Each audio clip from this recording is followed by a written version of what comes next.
NATO now expected to declare an end to its bombing campaign in Libya. It was aimed at protecting civilians, but critics say the alliance orchestrated the operation to capture Gaddafi, wanted him dead rather than in court. Many Libyans are celebrating the death of a dictator, Western leaders hailing a transition to democracy. But as RT's Ganesh Chikian reports, that outcome is not inevitable. Hillary Clinton on a surprise visit to Tripoli, days before the killing of the ousted Libyan leader, where she was quoted as saying the U.S. hopes to see Gaddafi killed or captured soon.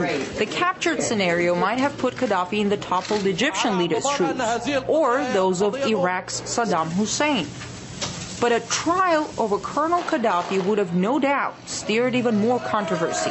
The death of Gaddafi was very convenient for the big European powers, for the U.S. If he went to The Hague, he would spill the beans about all the dirty deals that are the stuff of realpolitik between the West and a developing country like Libya. Nobody wanted that. Libyan transitional government officials say Colonel Gaddafi was cornered in a drain underneath a road in open countryside near the city of Sirte. "Please don't shoot" was allegedly heard at the site. Many point out similarities to the capture of Saddam Hussein. He was discovered in a small underground hole concealed next to farm buildings near his own hometown. But unlike Saddam, who was captured alive by U.S. forces, Colonel Gaddafi was reportedly shot dead by Libyan transitional authorities, not without the help of the U.S. An American defense official claimed a U.S. Predator drone along with a French fighter jet hit Gaddafi's convoy Thursday morning as they were trying to escape, effectively handing them over to the Libyan forces on the ground.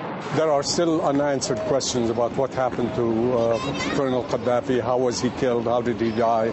But clearly, I think, were it not for external intervention in Libya by the role of NATO, the rebels in Benghazi may not have been able to achieve their objective.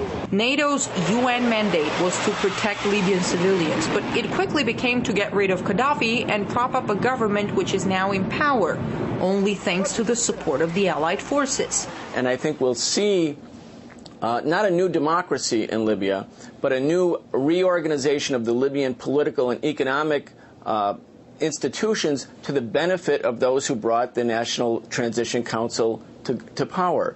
It will be for the benefit of the United States oil companies, for the benefit of the British and the French and perhaps the Italian oil companies.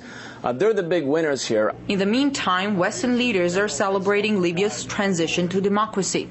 Without putting a single U.S. service member on the ground, we achieved our objectives. What the U.S. president did not mention in his celebratory speech was scores of Libyans killed in NATO strikes. Widespread violations of human rights are reported in today's Libya. There is no water insert.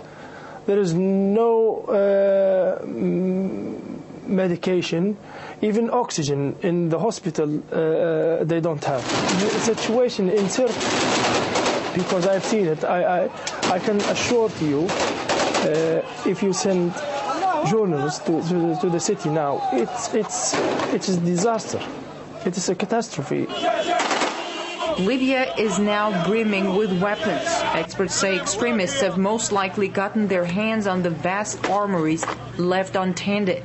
As for Libya's transition to democracy, the people who are now in power there have not been chosen by the Libyan people. And many Libyans fear that when the time comes to vote, the choice will have already been made for them.